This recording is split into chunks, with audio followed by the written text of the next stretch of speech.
സൗണ്ടും സ്ക്രീനും എല്ലാവർക്കും ക്ലിയർ ആണെന്ന് വിചാരിക്കുന്നു.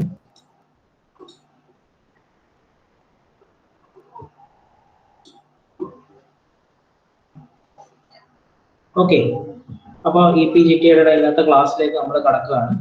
അപ്പോൾ നമ്മൾ ഇന്നത്തെ ക്ലാസ്സിൽ നമ്മൾ ഒരു പുതിയ 1-2 പാരാമീറ്റേഴ്സ് ആണ് നമ്മൾ ഡിസ്കസ് ചെയ്യാൻ പോകുന്നത്. അപ്പോൾ അതിൽ ഒന്നാമത്തെ പാരാമീറ്റർ എന്ന് പറയുന്നത് വോൾട്ടേജ് റെഗുലേഷൻ ആണ്.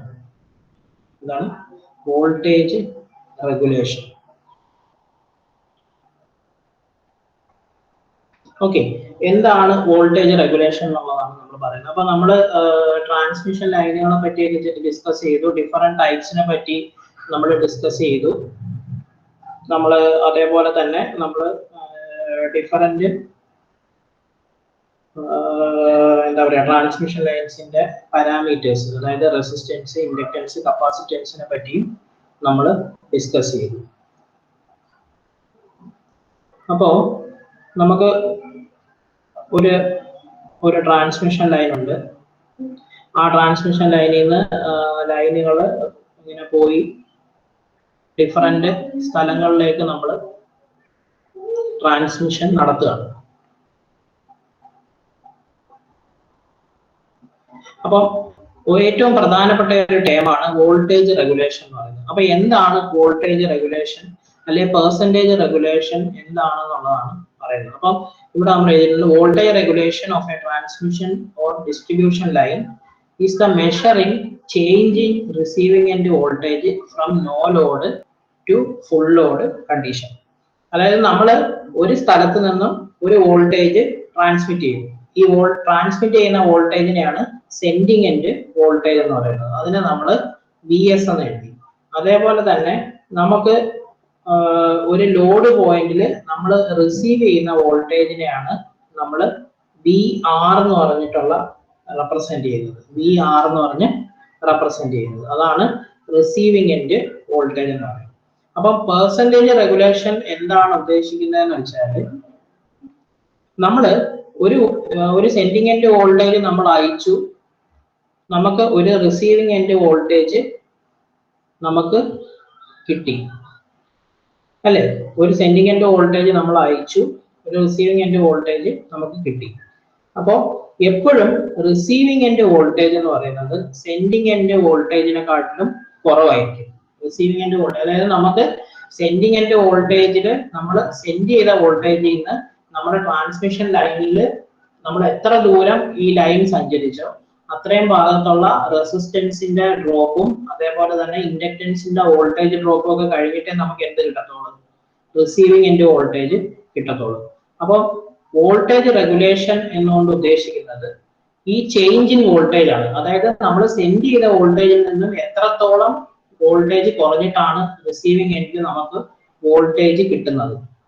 അതിനൊരു ലിമിറ്റ് ഉണ്ട്. അപ്പൊ അത് യൂഷ്വലി ഇന്ത്യൻ സ്റ്റാൻഡേർഡ് പ്രകാരമാണെങ്കിൽ പ്ലസ് ഓർ മൈനസ് 6% ആണ് അതിന്റെ ലിമിറ്റ് എന്ന് പറയുന്നത്. പ്ലസ് ഓർ മൈനസ് 6% ആണ് നമ്മുടെ ലിമിറ്റ് എന്ന് പറയുന്നത്. അതായത് സെൻഡിങ് എൻഡ് വോൾട്ടേജിനെക്കാട്ടിലും 6% വേരിയേഷനെ നമ്മുടെ റിസീവിംഗ് എൻഡ് വോൾട്ടേജിന് വരാൻ പാടുള്ളൂ.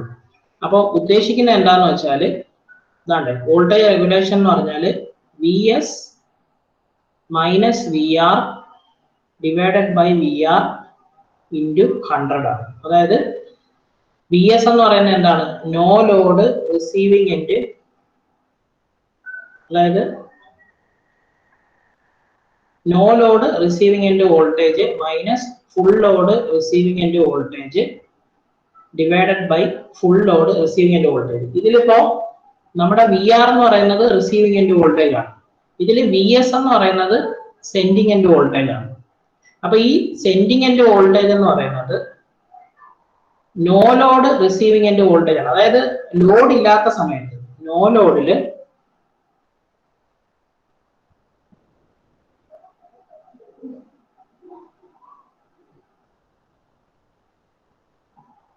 ലോഡില് എന്ത് സംഭവിക്കും? നോ ലോഡിനെ സംബന്ധിച്ചിടത്തോളം സെൻഡിങ് എൻഡ് വോൾട്ടേജും അതേപോലെ തന്നെ റിസീവിംഗ് എൻഡ് വോൾട്ടേജും സെയിം ആയിരിക്കും. മനസ്സിലായോ? അതായത് ലോഡ് ഇല്ലാത്ത സമയത്ത്, അതായത് നമ്മൾ ജസ്റ്റ് വോൾട്ടേജ് ട്രാൻസ്മിറ്റ് ചെയ്ത് റിസീവ് ചെയ്യുന്ന ഒരവസ്ഥയിൽ നമ്മൾ സെൻഡ് ചെയ്യുന്ന വോൾട്ടേജ് എത്ര ആണോ അത് തന്നെ ആയിരിക്കും റിസീവ് ചെയ്യുന്നത്. അതായത് V S is equal to V R ആയിരിക്കും. V S is equal to V R ആയിരിക്കും. അതായത് നോ ലോഡിൽ എന്തായിരിക്കും? V S is equal to V R ആയിരിക്കും. അപ്പൊ അതുകൊണ്ടാണ് ഈ നമ്മുടെ no load receiving end voltage എന്ന് പറയുന്നത് നമ്മളിവിടെ sending end voltage V S എന്നാക്കി എഴുതിയിരിക്കുന്നത്. അതായത് നോ ലോഡില് ഉള്ള വോൾട്ടേജ്, അതായത് നോ ലോഡിലുള്ള സെൻഡിങ് എൻഡ് വോൾട്ടേജ് മൈനസ് നമ്മൾ ഫുൾ ലോഡിലുള്ള സമയത്തുള്ള receiving end voltage divided by അത് റിസീവിംഗ് എൻഡ് വോൾട്ടേജിന്റെ പെർസെന്റേജ് ആയിട്ടാണ് പറയുന്നത്. അതായത് ആ change in sending end and receiving end voltage expressed as the percentage of receiving end voltage ആണ് വോൾട്ടേജ് റെഗുലേഷൻ എന്ന് പറയുന്നത്. അപ്പോൾ വോൾട്ടേജ് റെഗുലേഷൻ എന്ന് പറയുന്നത് ഇമ്പോർട്ടന്റ് ആയിട്ടുള്ള ഒരു ടേം ആണ്.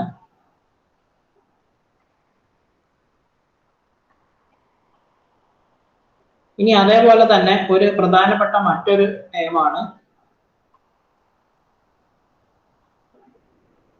Transmission efficiency.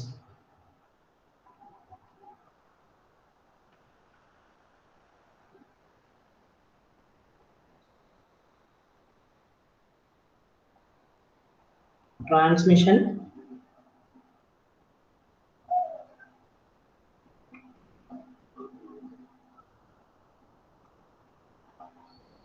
Efficiency.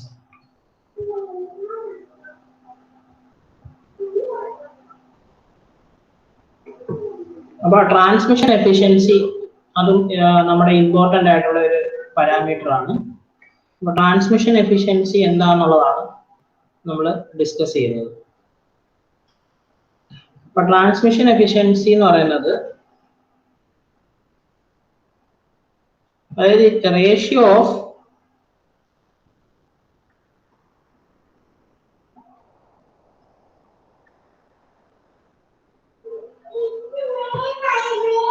receiving end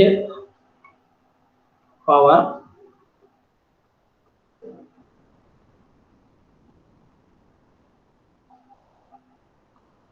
by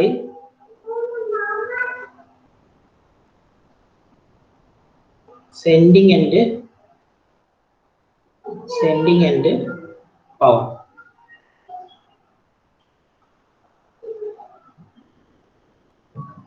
ഒരു സെക്കൻഡ് ഒന്ന് ഹോൾഡ് വെയിറ്റ് ചെയ്യണേ. ചെറിയ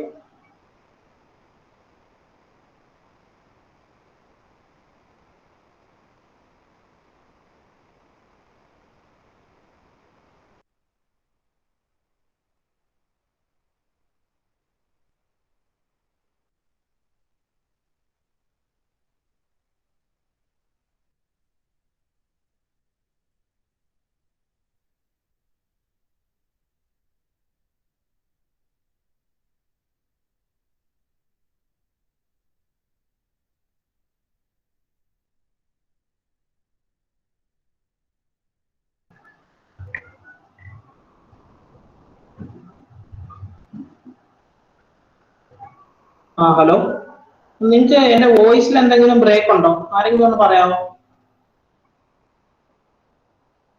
ഹലോ, ആരെങ്കിലും ഒന്ന് പറയാമോ? ഞാൻ പറയുന്നതിനകത്ത് നിങ്ങൾക്ക് കണ്ടിന്യൂസ് ആയിട്ട് കിട്ടുന്നുണ്ടോ? ഹലോ സാർ, കുഴപ്പമില്ല, കേൾക്കാം. ഹലോ, കേൾക്കാല്ലേ? എനിക്കിവിടെ എഴുതുന്നത് ഭയങ്കര ഹാങ് ആവുന്നതാണെന്ന് തോന്നുന്നു. ഓക്കെ, ശരി.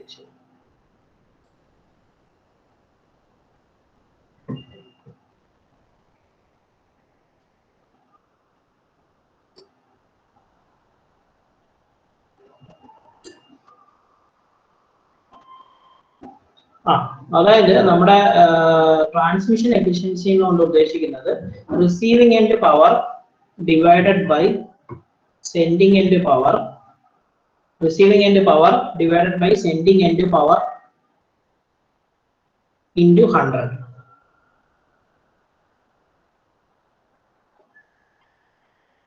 ഇൻറ്റു 100. അതായത് ഉദ്ദേശിക്കുന്നതെന്ന് വെച്ചാൽ നമ്മുടെ അതായത് transmission efficiency is defined as the ratio of receiving end power to sending end power. അതായത് നമ്മൾ ഒരു സ്ഥലത്ത് നിന്നും സെൻഡ് ചെയ്ത പവറിന്റെ എത്ര ശതമാനം പവർ നമുക്ക് റിസീവിംഗ് എൻഡിൽ ലഭിച്ചു എന്നുള്ളതിന്റെ റേഷ്യോ ആണ് ട്രാൻസ്മിഷൻ എഫിഷ്യൻസി കൊണ്ട് ഉദ്ദേശിക്കുന്നത്. അപ്പൊ ട്രാൻസ്മിഷൻ എഫിഷ്യൻസി 90% എന്നുകൊണ്ട് ഉദ്ദേശിക്കുന്നതെന്ന് വെച്ചാൽ നമ്മൾ സെൻഡ് ചെയ്ത പവറിന്റെ 90% പവറും നമുക്ക് റിസീവിംഗ് എൻഡിൽ യൂസ് ചെയ്യാനായിട്ട് കിട്ടി എന്നുള്ളതാണ് നമ്മൾ മനസ്സിലാക്കുന്നത്. അപ്പൊ ഇതിന്റെ ഇക്വേഷൻ നമ്മൾ എങ്ങനെ എഴുതുമെന്ന് വെച്ചാൽ റിസീവിംഗ് എൻഡ് പവർ എന്ന് പറയുമ്പോൾ എന്തായിരിക്കും? പവറിന്റെ ഇക്വേഷൻ എന്താ? പവറിന്റെ ഇക്വേഷൻ എന്ന്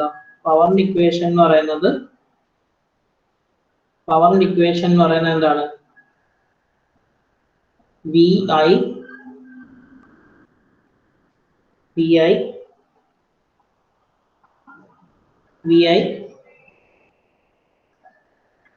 ഐ കോസ് പൈ ആണ് നമ്മുടെ പവറിന്റെ ഇക്വേഷൻ.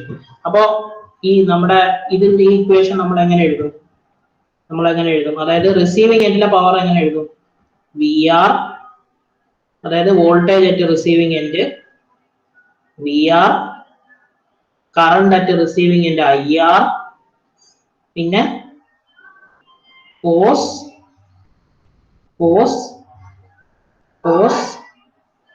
Phi R. അതായത് sending and receiving end voltage, receiving end current, അതേപോലെ തന്നെ റിസീവിംഗ് എൻഡിലെ പവർ ഫാക്ടർ. കോസ് ഫൈ എന്ന് പറഞ്ഞാൽ എന്താ? Power factor. നമ്മൾ FACS പറഞ്ഞിട്ടുള്ളതാണ്. അതേപോലെ തന്നെ receiving end by sending end power. Sending end പവറിന്റെ ഇക്വേഷൻ നമ്മൾ അങ്ങനെ എഴുതും. VS IS cos phi s. അപ്പൊ ഇതിനെ ഇൻറ്റു 100 കൂടെ ചെയ്യണേ.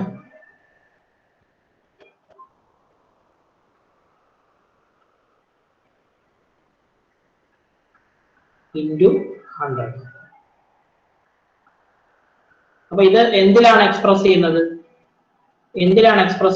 പെർസെന്റേജിലാണ് എക്സ്പ്രസ് ചെയ്യുന്നത്. അപ്പൊ transmission efficiency is defined as the ratio of receiving end power to sending end power expressed as a percentage. Okay.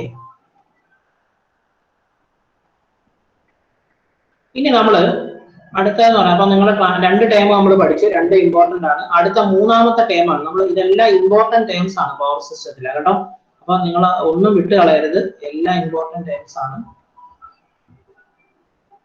3ാമത്തെ term എന്ന് പറയുന്നത് സ്കിൻ എഫക്റ്റ് ആണ്.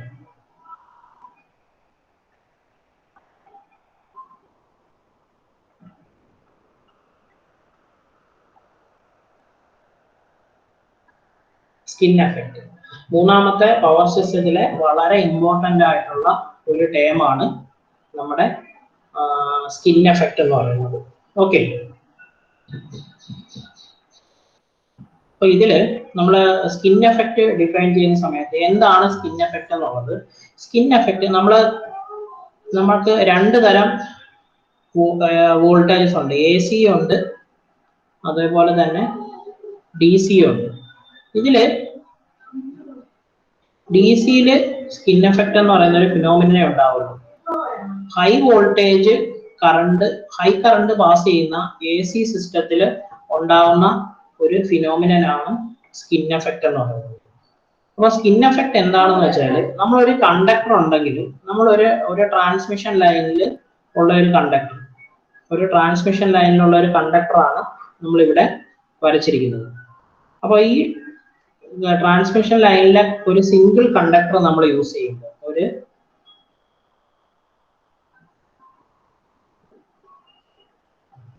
ഒരു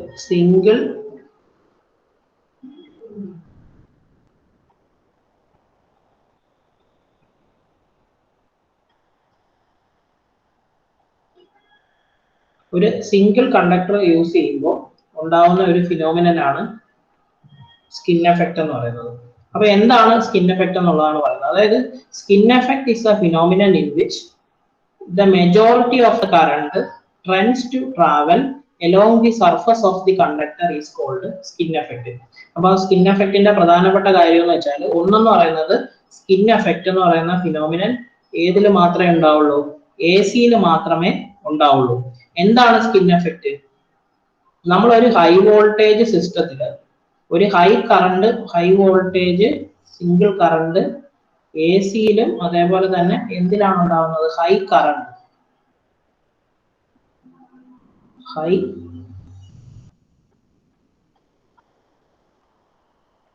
ഹൈ കറണ്ട് പാസ് ചെയ്യുന്നിടത്താണ് സ്കിൻ എഫക്റ്റ് ഉണ്ടാവുന്നത്. അപ്പോൾ എന്താണ് ഈ സ്കിൻ എഫക്റ്റ് എന്നുള്ളതാണ് പറയുന്നത്. അതായത് നമ്മളൊരു വലിയ ഒരു കണ്ടക്ടർ നമ്മുടെ ട്രാൻസ്മിഷൻ ലൈനിൽ ഹൈ വോൾട്ടേജിൽ ഉപയോഗിക്കുന്ന, അതായത് ഹൈ വോൾട്ടേജിൽ ഹൈ കറണ്ട് പാസ് ചെയ്യുന്ന ഒരു കണ്ടക്ടർ നമ്മൾ എടുക്കുകയാണെങ്കിൽ ഈ കണ്ടക്ടറിൽ കൂടെ കറണ്ട് ഫ്ലോ ചെയ്യുന്ന സമയത്ത് മെജോറിറ്റി കറണ്ടും ഈ ഔട്ട്സൈഡ് സർക്കംഫറൻസിൽ കൂടെ, ഈ കണ്ടക്ടറിന്റെ ഔട്ട്സൈഡ് സർഫസിൽ കൂടെ മാത്രം ഫ്ലോ ചെയ്യും. ഈ ഫിനോമിനെയാണ് സ്കിൻ എഫക്റ്റ് എന്ന് പറയുന്നത്. അപ്പൊ ശരിക്കും പറഞ്ഞാൽ ഈ കണ്ടക്ടറിനെ സംബന്ധിച്ചിടത്തോളം ഈ കണ്ടക്ടറിന് ഒരു വലിയ ഏരിയ ഓഫ് ക്രോസ് സെക്ഷൻ ഉണ്ട്.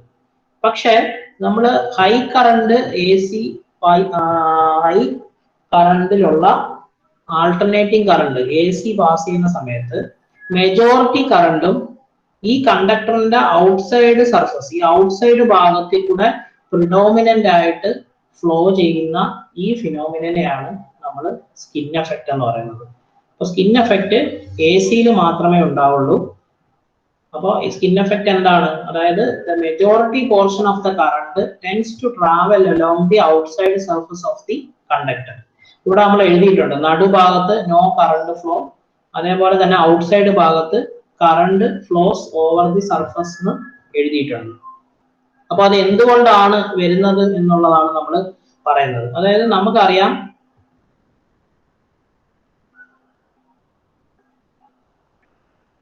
എക്സൽ എന്ന് പറയുന്നത് ഇൻഡക്റ്റീവ് റിയാക്ടൻസ് ആണ്. ഇൻഡക്റ്റീവ് റിയാക്ടൻസ് എന്ന് പറയുന്നത് 2π F ഇൻറ്റു എൽ ആയിരിക്കും. ഇൻഡക്റ്റൻസ് എന്ന് പറയുന്നത് എന്താണ്? 2π F ഇൻറ്റു എൽ ആണ്. അപ്പോ നമ്മൾ ഒരു എ സി കറണ്ട് ഫ്ലോ ചെയ്യുന്ന സമയത്ത്, ആൾട്ടർനേറ്റിംഗ് കറണ്ട് ഫ്ലോ ചെയ്യുന്ന സമയത്ത്, ഒരു alternating current A C flow ചെയ്യുന്ന സമയത്ത് എന്തുണ്ടാവും? ഒരു ആൾട്ടർനേറ്റിംഗ് ഫ്ലക്സ്, ഒരു ആൾട്ടർനേറ്റിംഗ് ഫ്ലക്സ്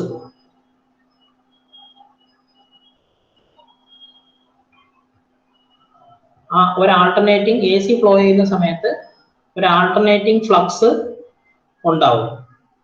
ഓക്കെ, എന്നിട്ട് ഈ ആൾട്ടർനേറ്റിംഗ് ഫ്ലക്സിനെ സംബന്ധിച്ചിടത്തോളം ആൾട്ടർനേറ്റിംഗ് ഫ്ലക്സ് സെന്റർ ഭാഗത്ത് ഏറ്റവും കൂടുതലും, അതേപോലെ തന്നെ ഔട്ട്സൈഡ് ഭാഗത്തോട്ട് വരുമ്പോൾ ആ ആൾട്ടർനേറ്റിംഗ് ഫ്ലക്സിന്റെ എഫക്റ്റ് കുറഞ്ഞു വരും. അപ്പൊ നമ്മൾ എ സി ഫ്ലോ ചെയ്യുന്ന സമയത്ത് ഒരു ആൾട്ടർനേറ്റിംഗ് ഫ്ലക്സ് ഉണ്ടാവും. ആ ഫ്ലക്സ് എന്ന് പറയുന്നത് it decreases from centre to the outside surface of the conductor. അതായത് സെന്ററിലായിരിക്കും ഫ്ലക്സിന്റെ കോൺസെൻട്രേഷൻ ഏറ്റവും കൂടുതലുള്ളത്. അപ്പൊ ഫ്ലക്സ് സെന്ററിൽ കൂടുതലായതുകൊണ്ട് നമ്മുടെ ഇൻഡക്റ്റൻസ് അവിടെ കൂടുതലായിരിക്കും. ഫ്ലക്സ് എന്ന് പറയുന്നത് ഡയറക്ട്ലി പ്രൊപ്പോർഷണൽ ടു ഇൻഡക്റ്റൻസ് ആണ്. അപ്പോൾ ഇൻഡക്റ്റൻസ് കൂടുതലായതുകൊണ്ട് നടുഭാഗത്ത്, ഈ സെന്റർ ഭാഗത്ത് എന്ത് കൂടുതലായിരിക്കും? ഇൻഡക്റ്റീവ് റിയാക്റ്റൻസ് എന്തായിരിക്കും? വളരെ ഹൈ ആയിരിക്കും. ഇൻഡക്റ്റീവ് റിയാക്റ്റൻസ് ഹൈ ആയിരിക്കും. അപ്പൊ ഇൻഡക്റ്റീവ് റിയാക്റ്റൻസ് ഹൈ ആയതുകൊണ്ട് അവിടുത്തെ റെസിസ്റ്റൻസ്, അല്ലെങ്കിൽ അവിടുത്തെ ഒരു resistance to flow of current, അതാണ് ഇൻഡക്റ്റീവ് റിയാക്റ്റൻസ് കൊണ്ട് ഉദ്ദേശിക്കുന്നത്. അത് വളരെ ഹൈ ആയതുകൊണ്ട് ഈ നടുഭാഗത്ത് കറണ്ടിന്റെ കോൺസെൻട്രേഷൻ കുറവായിരിക്കും. അപ്പം മെജോറിറ്റി കറണ്ടും ഈ നടുഭാഗത്ത് വരാതെ ഔട്ട്സൈഡ് സർഫസിൽ ട്രാവൽ ചെയ്യാനായിട്ട് ശ്രമിക്കും. അപ്പം ഇങ്ങനെ ചെയ്യുന്നത് കൊണ്ട് തന്നെ കണ്ടക്ടറിന്റെ ഔട്ട്സൈഡ് സർഫസ് പെട്ടെന്ന് ഓവർ ഹീറ്റ് ആവാനുള്ള സാധ്യതയും വളരെ കൂടുതലായിരിക്കും. അപ്പൊ സ്കിൻ എഫക്റ്റിന് കുറെ ഡിസഡ്വാൻറ്റേജുകളുണ്ട്. ഇനി സ്കിൻ എഫക്റ്റിനെ അഫക്റ്റ് ചെയ്യുന്ന ഫാക്ടേഴ്സ് അഫക്റ്റിംഗ് സ്കിൻ എഫക്റ്റും വളരെ ഇമ്പോർട്ടൻ്റ് ആണ്. Factors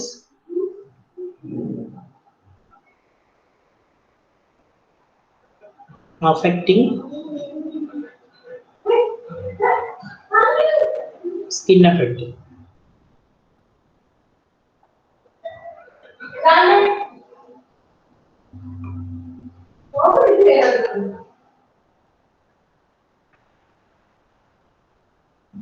Factors affecting skin effect ല് ഫസ്റ്റ് വൺ എന്ന് പറയുന്നത്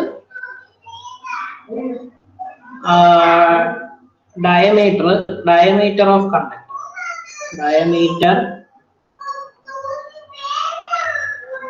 Diameter of conductor.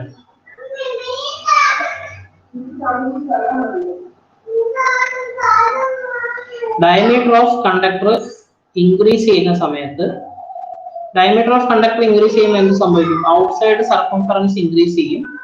അപ്പോൾ എന്ത് സംഭവിക്കും? Diameter of conductor increase ചെയ്യുമ്പോൾ skin effect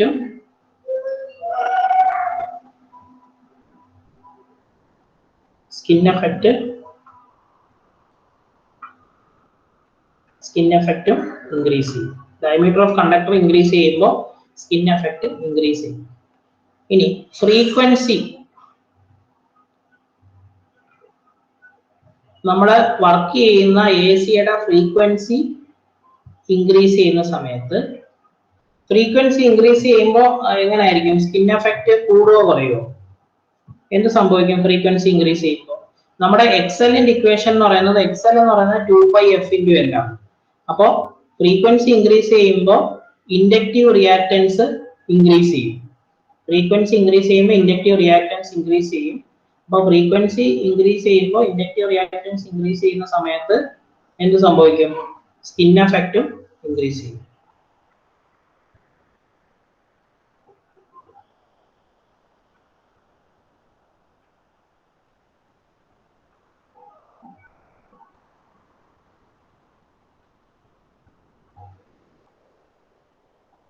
അപ്പം സ്കിൻ എഫക്റ്റ് എന്താണെന്ന് ഒറ്റ വാക്ക് പറഞ്ഞു കഴിഞ്ഞാൽ ഈ ഫിഗർ വരയ്ക്കണം. അതേപോലെ തന്നെ എന്താണ് the phenomenon taking place in high current AC systems is called skin effect. The phenomenon of flowing of high current alternating current around the surface of the conductor is called skin effect. അതായത് high current AC നമ്മൾ ഉപയോഗിക്കുന്ന കണ്ടക്ടറിന്റെ outside സർഫസിൽ കൂടെ predominant ആയിട്ട് flow ചെയ്യുന്ന ഒരവസ്ഥയാണ് skin effect എന്ന് പറയുന്നത്. അപ്പൊ സ്കിൻ എഫക്റ്റ് ഒഴിവാക്കാനായിട്ട് നമ്മൾ എന്താ ചെയ്യുന്നതെന്ന് വെച്ചാൽ നമ്മൾ സ്ട്രാൻഡഡ് കണ്ടക്ടേഴ്സ് ആയിരിക്കും യൂസ് ചെയ്യുന്നത്.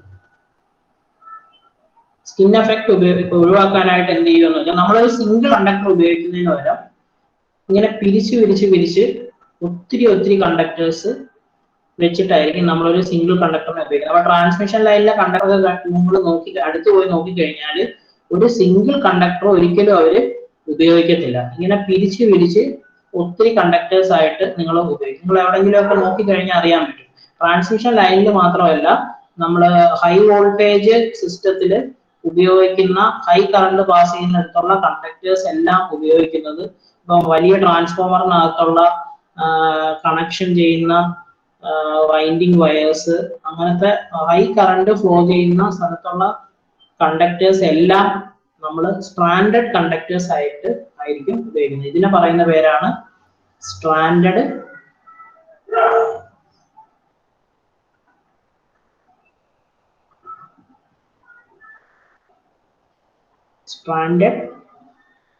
കണ്ടക്ടർ.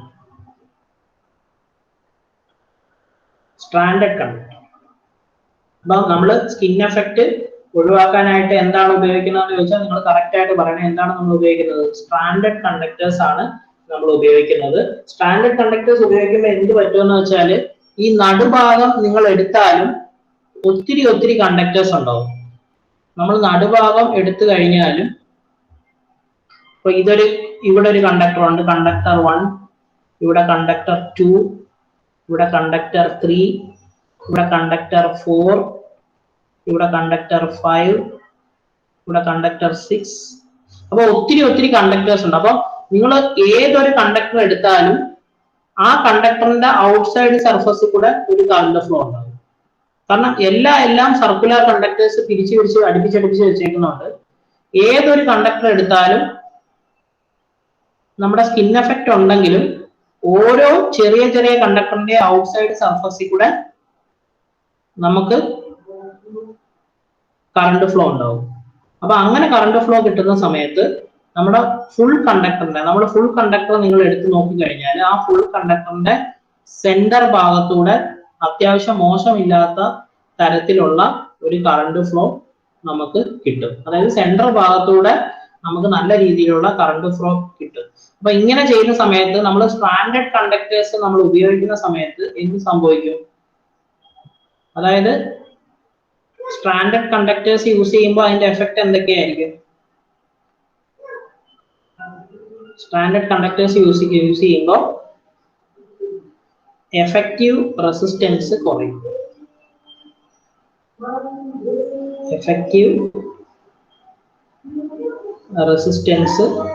അതായത് നമ്മൾ നേരത്തെ പറഞ്ഞ കണക്ക് നടുഭാഗത്ത് റെസിസ്റ്റൻസ്, അതായത് കറണ്ടിനെ ഒപ്പോസ് ചെയ്യുന്ന റെസിസ്റ്റൻസും റിയാക്ടൻസും കൂടുതലായിരുന്നെങ്കിൽ നമുക്ക് സ്റ്റാൻഡേർഡ് കണ്ടക്ടേഴ്സ് യൂസ് ചെയ്ത് കഴിഞ്ഞാൽ നടുഭാഗത്തുള്ള എഫക്റ്റീവ് റെസിസ്റ്റൻസ് കുറയും. അതേപോലെ തന്നെ എഫക്റ്റീവ് റെസിസ്റ്റൻസ് കുറയുന്ന സമയത്ത് എന്ത് കിട്ടും? നല്ല അതായത് യൂണിഫോം, അതായത് എന്താ പറയാ, effective area of cross section,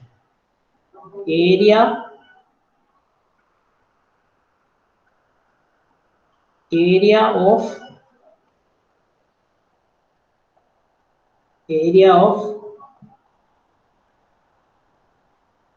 of cross section increase ചെയ്യും.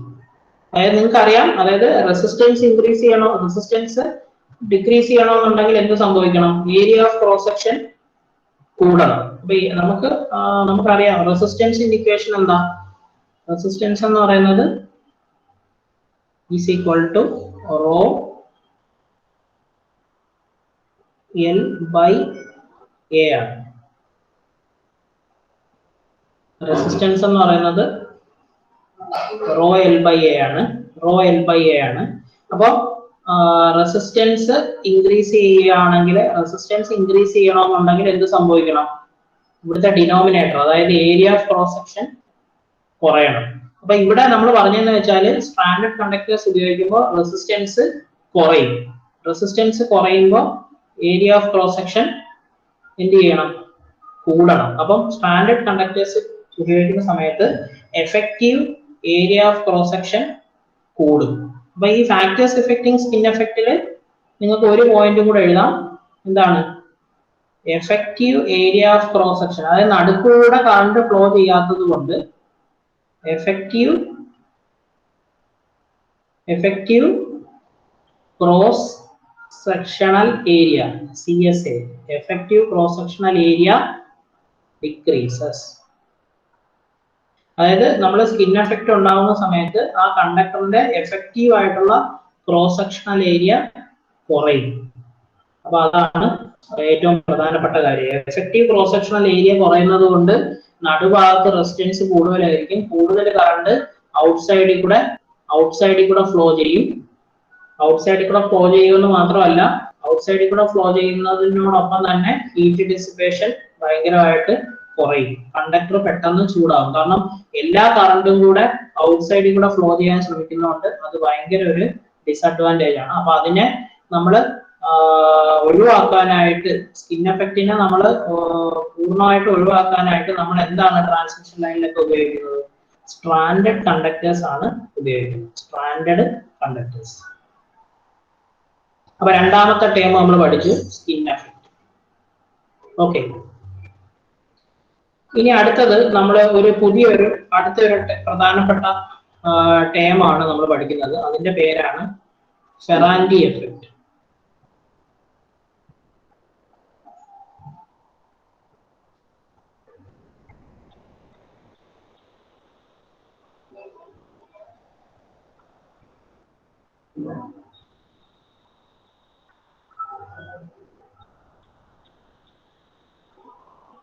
Ferranti Ferranti effect.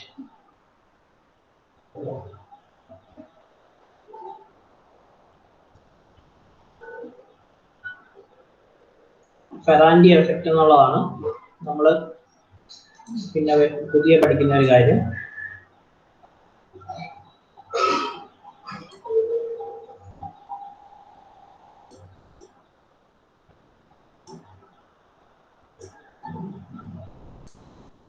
അപ്പൊ ഇതില് എന്താണ് ഈ ഫെറാൻഡി എഫക്റ്റ് എന്നുള്ളതാണ് നമ്മൾ ഡിസ്കസ് ചെയ്യാൻ പോകുന്നത്. ഓക്കെ, അപ്പൊ എന്താണ് ഫെറാൻഡി എഫക്റ്റ് എന്ന് വെച്ചാൽ നമ്മൾ പറഞ്ഞു എപ്പോഴും നമ്മുടെ VS എന്ന് പറയുന്നത് സെൻഡിങ് എൻഡ് വോൾട്ടേജ് ആണ്.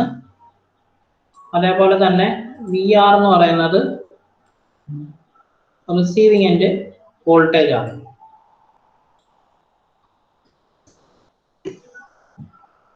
VS എന്ന് പറയുന്നത് സെൻഡിങ് എൻഡ് വോൾട്ടേജ് ആണ്. VR എന്ന് പറയുന്നത് റിസീവിങ് എൻഡ് വോൾട്ടേജ് ആണ്. അപ്പൊ എല്ലാ യൂഷ്വലി ഉള്ള നോർമൽ കേസിൽ എല്ലാം എങ്ങനെയായിരിക്കും? റിസീവിങ് എൻഡ് വോൾട്ടേജ് നോർമൽ കേസിൽ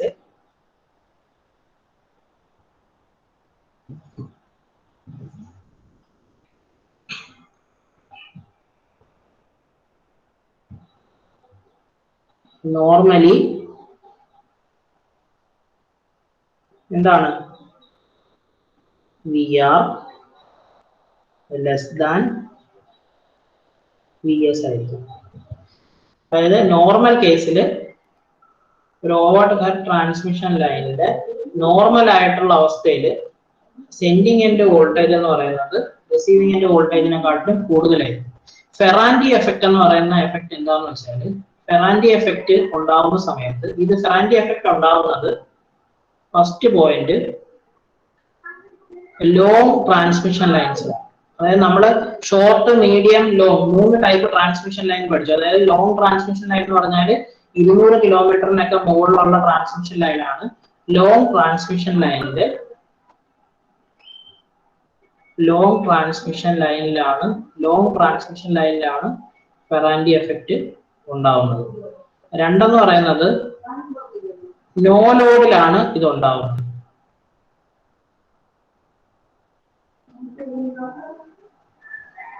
അതായത് ലോങ് ട്രാൻസ്മിഷൻ ലൈൻസിൽ നോ ലോഡ് കണ്ടീഷനിൽ ഉണ്ടാവുന്ന ഒരു ഫിനോമിനനാണ് ഫെറാൻഡി എഫക്റ്റ് എന്ന് പറയുന്നത്.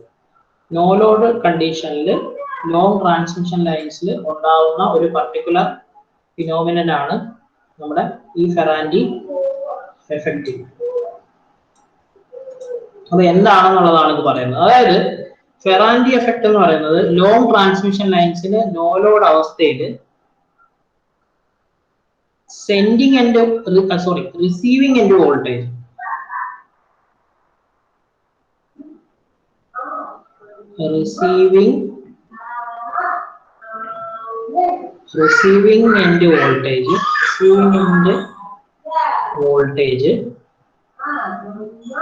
റിസീവിങ് എൻഡ്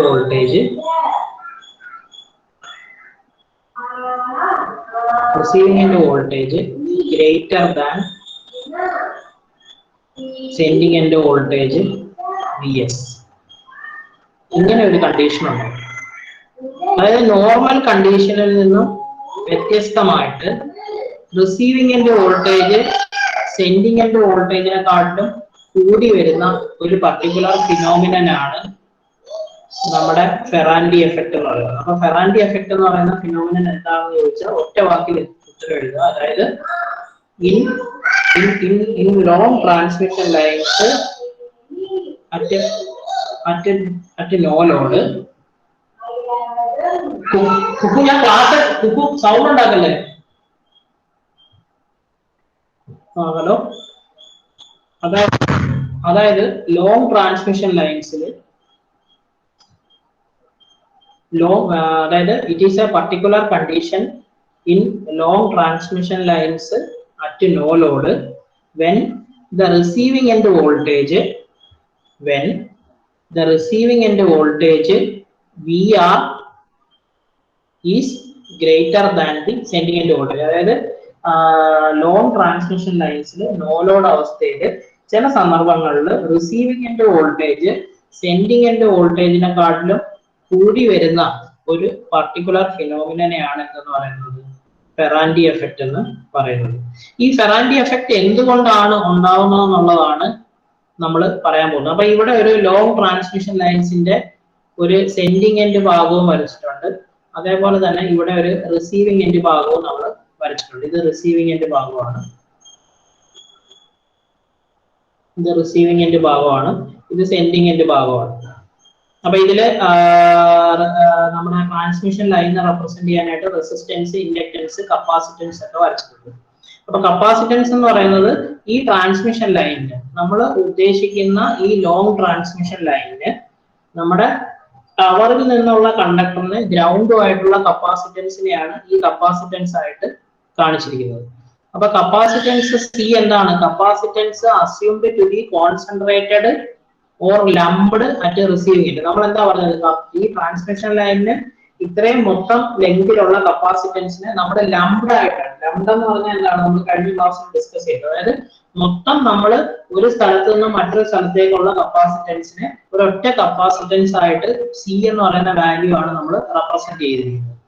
അതിൽ ഐ സി എന്നുള്ള കറണ്ട് ആണ് കപ്പാസിറ്റൻസിന്റെ ചാർജിങ് കറണ്ട് ആണ്.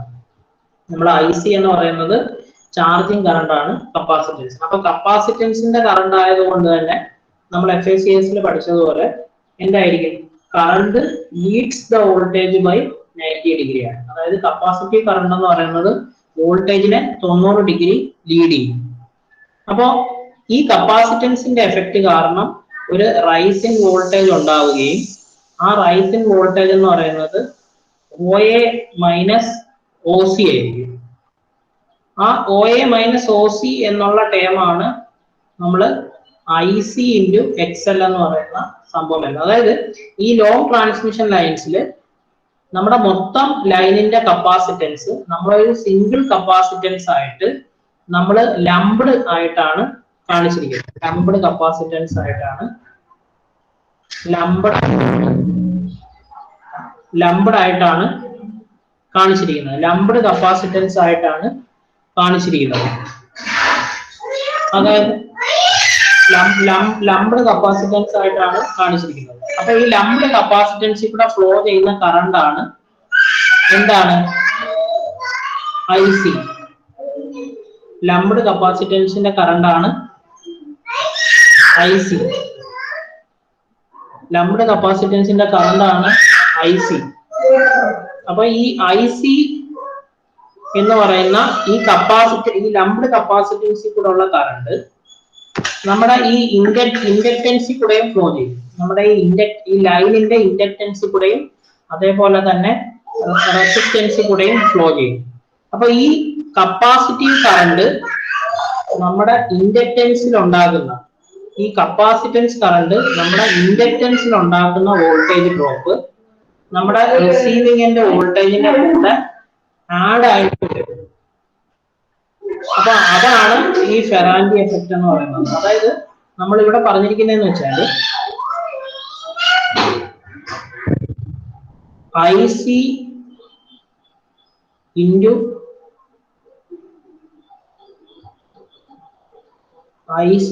XL. IC ഇൻറ്റു XL എന്ന് പറയുന്ന ഈ ടേം ഉണ്ടല്ലോ, ഇത്രയും നിങ്ങൾ മനസ്സിലാക്കിയാൽ മതി. അതായത് ഈ കപ്പാസിറ്റൻസ് കാരണം ഒരു കറണ്ട് ഉണ്ടാകും. കപ്പാസിറ്റൻസിന്റെ ചാർജിങ് കറണ്ട് ആണത്. കപ്പാസിറ്റൻസിന്റെ ചാർജിങ് കറണ്ട് ആണ്. ഈ കപ്പാസിറ്റൻസിന്റെ ചാർജിങ് കറണ്ട് കാരണം അത് നമ്മുടെ സർക്യൂട്ടിലെ ഇൻഡക്ടൻസ് ഉണ്ടല്ലോ, നമ്മുടെ ലൈനിലെ ഇൻഡക്ടൻസിൽ ഒരു വോൾട്ടേജ് ഡ്രോപ്പ് ഉണ്ടാക്കുകയും അത് നമ്മുടെ റിസീവിംഗ് എൻഡ് വോൾട്ടേജിന്റെ കൂടെ ആഡ് ആയി വരികയും ചെയ്യുന്ന അവസ്ഥയാണ് നമ്മുടെ ഫെറാൻഡി എഫക്റ്റ് എന്ന് പറയുന്നത്. അപ്പൊ ഈ IC ഇൻറ്റു XL എന്ന് പറയുന്ന ഈ ടേം ഉണ്ടല്ലോ, നമ്മുടെ IC ഇൻറ്റു XL എന്ന് പറയുന്ന ഈ ടേം, ഈ voltage drop IC into XL എന്ന് പറയുന്ന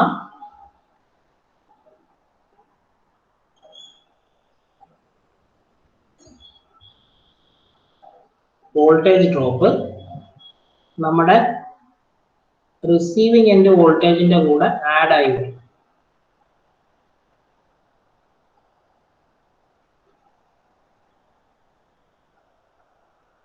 അതായത് ഈ വോൾട്ടേജ് എന്ന് പറയുന്നത് voltage drop.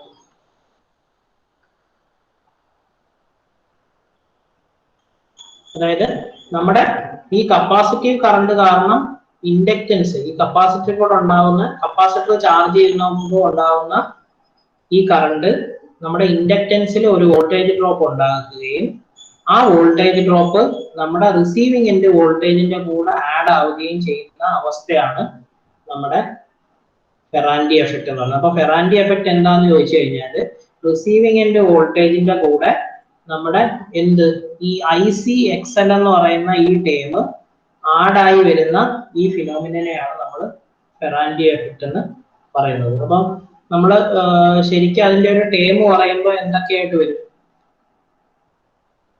IC into XL എന്ന് പറഞ്ഞാൽ എന്താ? ഒമേഗ.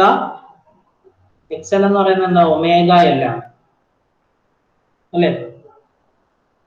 IC എന്ന് പറയുന്നത്, XL എന്ന് പറയുന്നത് IC ഇൻറ്റു XL. ഈ IC എന്ന് പറയുന്ന സാധനം എന്താ?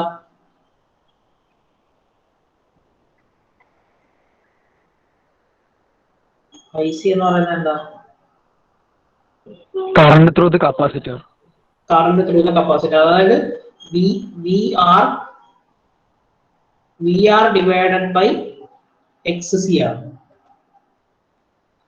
VR divided by XC into omega L.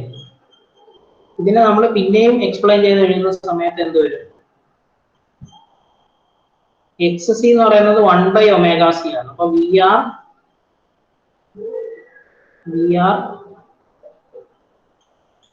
Omega square LC. VR omega square LC എന്നുള്ള ടൈം. അപ്പൊ നമ്മുടെ സെൻഡിങ് എൻഡ് വോൾട്ടേജ് എന്ന് പറയുന്നത്, നമ്മുടെ റിസീവിംഗ് എൻഡ് വോൾട്ടേജ് എന്ന് പറയുന്നത് എന്തായിരിക്കും? റിസീവിംഗ് എൻഡ് വോൾട്ടേജ് എന്ന് പറയുന്നത് VR plus VR omega square LC. അതായത് VR, അതായത് ഇതെന്ത് വരും?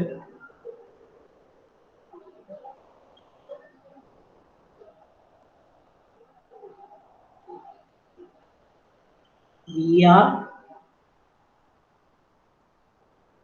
into 1 plus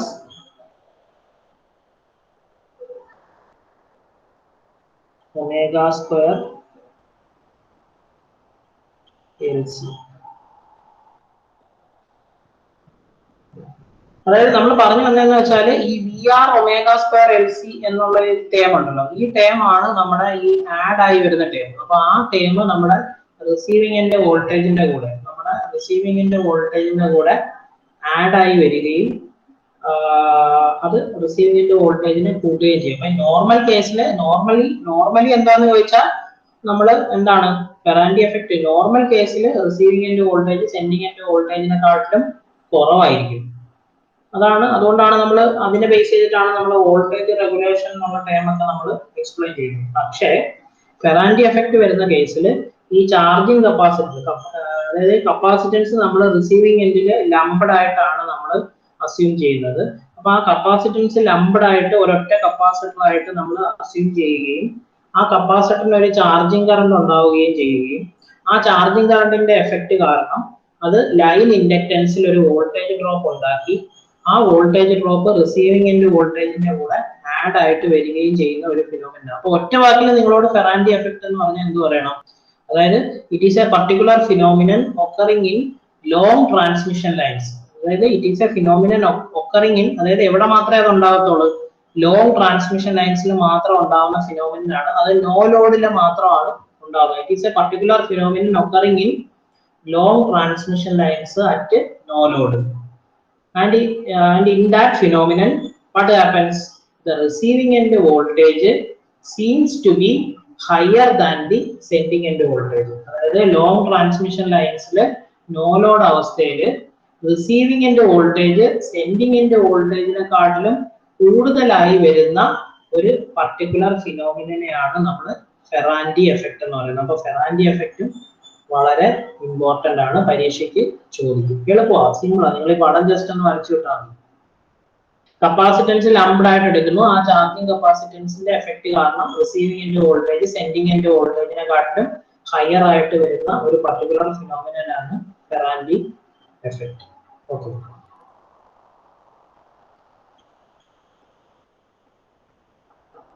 ഇനി അടുത്ത ഒരു ടേം എന്ന് പറയുന്നത് ഇമ്പോർട്ടന്റ് ആയിട്ടുള്ള ഒരു ടേമാണ്. ആ ടേം എന്ന് പറയുന്നത് ട്രാൻസ്പോസിഷൻ ഓഫ് കണ്ടക്ടേഴ്സ്. ട്രാൻസ്പോസിഷൻ.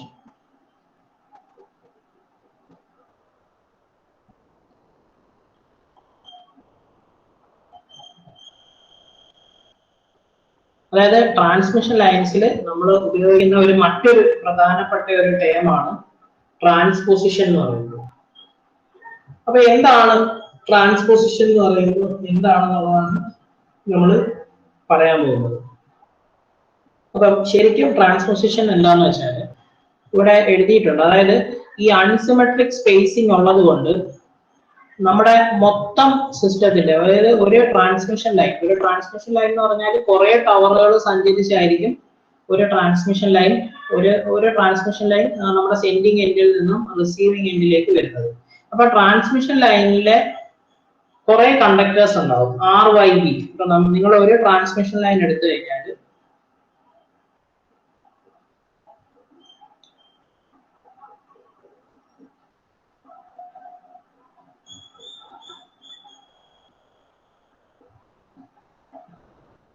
ഇത് R ഫേസ് കണ്ടക്ടർ, ഇത് Y ഫേസ് കണ്ടക്ടർ,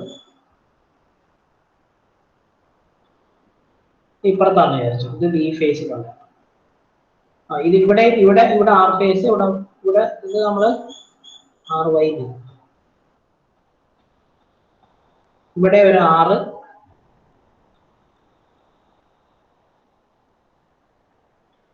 ഇവിടെ Y, B.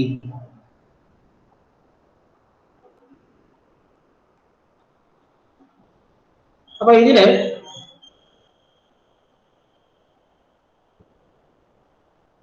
ഇത് ഫസ്റ്റ് ടവർ.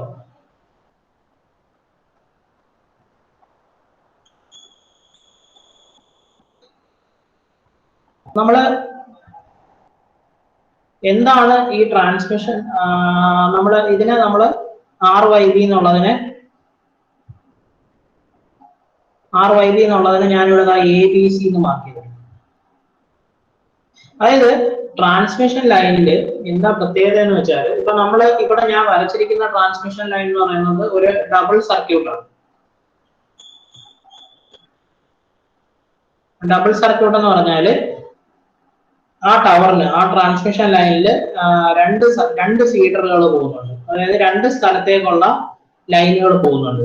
അപ്പം ഇടതുവശത്തും ഒരു RYB എന്ന് പറയുന്ന ഒരു ഫീഡർ പോകുന്നുണ്ട്, 3 ഫേസും പോകുന്നുണ്ട്. അതേപോലെ തന്നെ റൈറ്റ് സൈഡിലും, ഈ ട്രാൻസ്മിഷൻ ലൈനിന്റെ റൈറ്റ് സൈഡിലും എന്ത് പോകുന്നുണ്ട്, ഒരു RYB എന്ന് പറയുന്ന 3 കണ്ടക്ടർ പോകുന്നുണ്ട്. അപ്പൊ ഈ ട്രാൻസ്മിഷൻ കണ്ടക്ടേഴ്സിന് അല്ലെങ്കിൽ ട്രാൻസ്മിഷൻ ലൈനിന് എന്തൊക്കെയുണ്ട്, അതേപോലെ തന്നെ റെസിസ്റ്റൻസ്, ഇൻഡക്റ്റൻസ്, അതേപോലെ തന്നെ കപ്പാസിറ്റൻസ് എല്ലാം ഉണ്ട്. റെസിസ്റ്റൻസും ഇൻഡക്റ്റൻസും കപ്പാസിറ്റൻസും എല്ലാം ഉണ്ട്. അപ്പം ഇതിലുള്ള ഒരു പ്രശ്നം എന്ന് വെച്ചാൽ, നമുക്ക് ഒരു 10 ടവറുകളുണ്ട്. നമുക്ക് A എന്ന് പറയുന്ന സ്ഥലത്ത് നിന്നും B എന്ന് പറയുന്ന സ്ഥലത്തേക്ക് പോകാനായിട്ട് ഒരു 10 ടവറുകൾ ഉണ്ടെന്ന് വിചാരിക്കും.